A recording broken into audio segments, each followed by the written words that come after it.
আসানসোলের বারাবণীতে সেখানে বেআইনিভাবে নির্মাণ হচ্ছে সরকারি জমিতে। আমরা নিউজ 18 বাংলায় খবর দেখানোর পরেই সঙ্গে সঙ্গে পদক্ষেপ।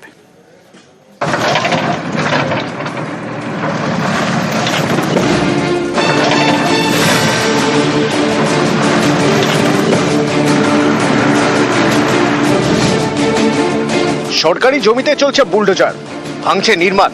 তবে এটা সরকারি কাজ নয়। আসানসোলের সরকারি জমিতে বেআইনি নির্মাণ ভাঙছেন খোদ নির্মাণকারী।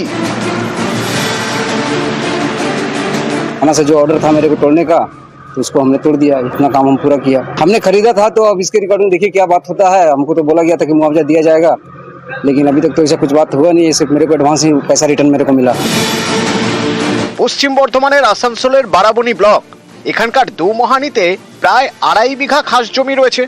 সরকারি এই জমিতেই জমি মাফিয়ার নজর। অভিযোগ, প্রথমে জমি দখল, এরপর জাল দলিল তৈরি করে জমি বিক্রি। সরকারি জমিতে কেউ বাড়ি করেছেন, কেউ আবার পাঁচিল দিয়েছেন। এই সব জমি উদ্ধার করতে ময়দানে নামে ভূমি ও ভূমি সংস্কার দপ্তর। বুধবার তারা বারাবণীতে যান। तोड़ना होगा बस। हाँ, तो हम तोड़ देंगे ना सर। जो सब है আপনারা ইট কি আপনারা নেবেন? नहीं, जैसे वो खर्चा जैसे যদি নেন তাহলে আপনারা ভাঙুন, আর যদি আমরা ভাঙি তাহলে ইটও পাবেন না। আপনি ভালো করে শুনে নেন। বা টাকা পয়সা কাকে দিয়েছেন, কি দিয়েছেন, সেটা তো বিষয় আমার নয়। নিউজ 18 বাংলায় খবর দেখানোর পরের দিনই চলল বুলডোজার।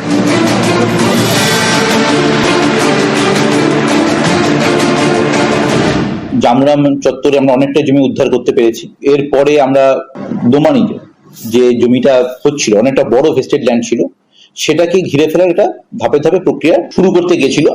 একদম শুরুতেই আমরা জিনিসটাকে আটকে দিতে পেরেছি, এবং যেহেতু বারবার পুলিশ প্রশাসন সেখানে গেছে, ফলে যদি কারোর মনের মধ্যে এরকম অসাধু কোনো পরিকল্পনা থেকেও থাকে, তারা কিন্তু আর ভবিষ্যতে সাহস পাবে। শুধু বারাবণী নয়, আসানসোলের বিভিন্ন জায়গায় খাস জমি দখলের অভিযোগ। বৃহস্পতিবার আসানসোলের হীরাপুর থেকে এমনই একজনকে গ্রেপ্তার করে পুলিশ। ধৃতের নাম নীরজ কুমার সিং। কেন্দ্র রাজ্য সরকারি জমি দখলের অভিযোগ রয়েছে তার বিরুদ্ধে।